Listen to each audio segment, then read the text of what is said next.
अस्सलामुअलैकुम दोस्तों, मैं हूं आपका दोस्त यासर मुगल और आप देख रहे हैं मेरा YouTube channel Alhadi computer world. दोस्तों, आज हम बात करने वाले हैं एक्सेल के अंदर आने वाले एरर के बारे में। जी हाँ दोस्तों, अगर आप एक्सेल यूज़ करते हैं तो आपको इन 5 एरर के बारे में जानना बहुत ज़रूरी है कि ये एरर कहाँ आते हैं और क्यों आते हैं और इनका सल्यूशन क्या है, इनको कैसे आप हल कर सकते हैं। तो आज की वीडियो में मैं आपको यही बताने वाला हूं कि ये एरर कब कब कैसे और इनका सोल्यूशन क्या होगा। तो वीडियो को लास्ट तक जरूर देखिएगा, क्योंकि अगर आप एक्सेल यूज करते हैं तो इनका जानना आपके लिए बहुत ज़रूरी है। तो वीडियो को शुरू करने से पहले आप सब दोस्तों से गुजारिश है कि आप मेरे YouTube channel Alhadi computer world को ज़रूर सब्सक्राइब कर दें और साथ ही लगे हुए बेल आइकन को भी दबा दें ताकि मेरी आने वाली तमाम वीडियो का नोटिफिकेशंस आपको मिलता रहे। तो दोस्तों, शुरू करते हैं आज की वीडियो। तो सबसे पहले जो एरर है वो है नेम एरर, यानी कि अगर आप फार्मूला में नेम गलत लिख दें, ऐसा नाम लिख दें जो कि फार्मूला एक्सेल के अंदर मौजूद ही नहीं है, तो तब ये एरर आपके सामने आएगा। जैसा कि फॉर एग्जांपल मैं अगर लिखता हूँ इज इक्वल टू सम और ब्रैकेट शुरू करके यहाँ पे इन दो वैल्यू को सम करता हूँ, तो अभी तो आंसर सही आ गया है। लेकिन अगर फार्मूला के अंदर मैं सम की जगह सन लिख देता हूँ, क्योंकि आप जानते हैं कि सन का फार्मूला नहीं होता, फंक्शन नहीं होता, तो अब जैसे ही मैं एंटर करूँगा तो मुझे नेम का एरर दे देगा। तो कह देगा कि जो आपने फंक्शन लगाया है वो नेम गलत है।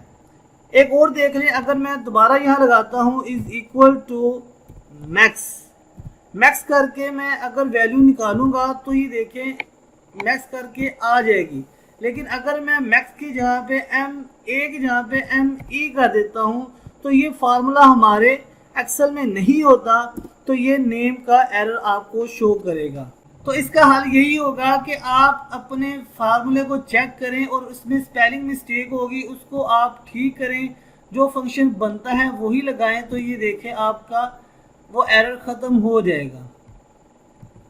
ये देखें।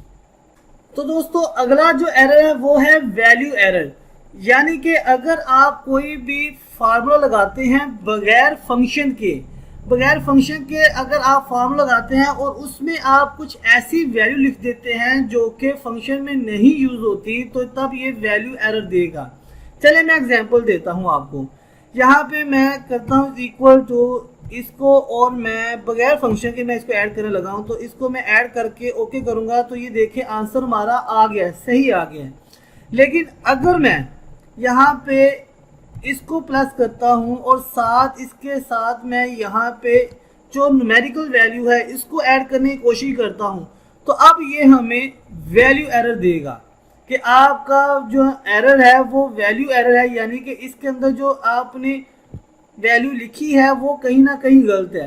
तो इसलिए हमेशा आप क्या करें कि आप फंक्शन के साथ ही फार्मूला यूज करें। जैसा कि देखें, अगर मैं यहाँ पे सम का फंक्शन यूज करता हूँ और ये मैं तीनों को रेंज दे देता हूँ, ये देखिए अब इसमें न्यूमेरिकल वैल्यू भी शामिल है और अल्फ़ाबेट्स भी शामिल है। लेकिन ये क्या करेगा, जो फंक्शन है वो ऑटोमेटिकली सिर्फ इन दोनों को ही प्लस करेगा, इसको इग्नोर कर देगा। ये देखिएगा, ये देखिए अब इसने आंसर दे दिया है। तो आप अगर आप बगैर फंक्शन के किसी भी वैल्यू को प्लस माइनस या कुछ भी उसको ऐड करना चाहते हैं, तो अगर तो न्यूमेरिकल वैल्यू है तो वो तो ऐड कर देगा या सब्ट्रैक्ट कर देगा, मल्टीप्लाई कर देगा, कुछ भी कर देगा। लेकिन अगर उसके साथ कोई अल्फ़ाबेट शामिल है तो उसको वो वैल्यू एरर शो करेगा। तो इस तरह से आपको वैल्यू एरर शो होगा। तो इसको हल करने का मैंने आपको तरीका बता दिया। तो आप फंक्शन साथ ज़रूर यूज़ करें ताकि आपकी अगर इस तरह की वैल्यू हो भी तो वो उसको इग्नोर करके आपका आंसर ठीक से लिख दे।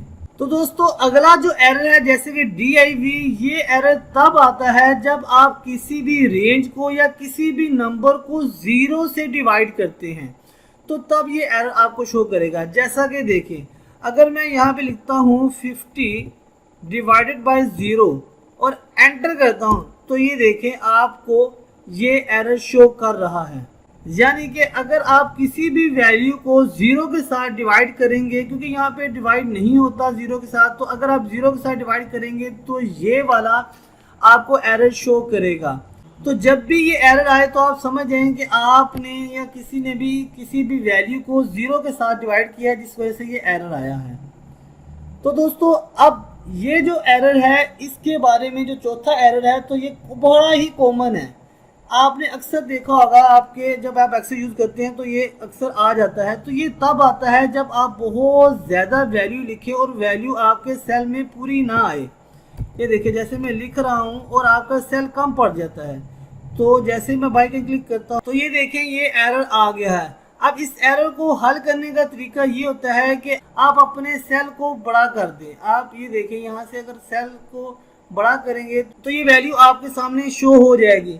अगर आप नंबर बहुत ज़्यादा लिख देते हैं और ये नंबर अगर आपके सेल में पूरे नहीं आ रहे तो इस तरह से एरर आपको शो करेगा। अभी देखें, अगर मैं वापस उसको करता हूँ तो देखें दोबारा फिर से वही एरर आपको शो करना शुरू कर दिया उसने। तो दोस्तों जो लास्ट में हमारे पास है एरर, वो है रेफरेंस एरर। अब ये कब आता है, चलिए इसको समझाने के लिए मैं पहले इस वैल्यू को डिलीट कर देता हूँ, जो पहले से हैं इनको मैं ख़त्म करता हूँ। फॉर एग्जाम्पल यहाँ से मैं किसी को भी प्लस या माइनस कर लेता हूँ। ये मेरे पास वैल्यू मौजूद है, इनमें से मैं अगर लेता हूँ इज इक्वल टू इसको और साथ प्लस इसको, तो ये देखिए हमारे पास आंसर आ गया है। तो अगर मैं इनमें से कोई एक कॉलम को ही डिलीट कर देता हूँ, जैसे ये कॉलम है इसको मैं यहाँ से डिलीट कर देता हूँ, तो ये देखिए मेरे पास जो एरर आया है वो रेफरेंस एरर आया है। मतलब ये हुआ कि अगर आपने कोई भी फार्मूला लगाया है उसमें से कोई वैल्यू, अगर कोई पूरा कॉलम ही या कोई वैल्यू ही डिलीट हो गई है तो ये रेफरेंस एरर आपको शो करेगा। इसका बेस्ट हाल ये होता है कि आप कंट्रोल Z करके अनडू कर लें तो आपके सामने वो वापस सीधे आ जाएंगी। तो दोस्तों यही वो 5 एरर थे जिनका सामना आपको बार बार एक्सेल में करना पड़ सकता है या आप करते होंगे। मैं उम्मीद करता हूं कि इस वीडियो को देखने के बाद आपको समझ आ गई होगी कि कौन सा एरर किस वजह से आपके सामने आता है।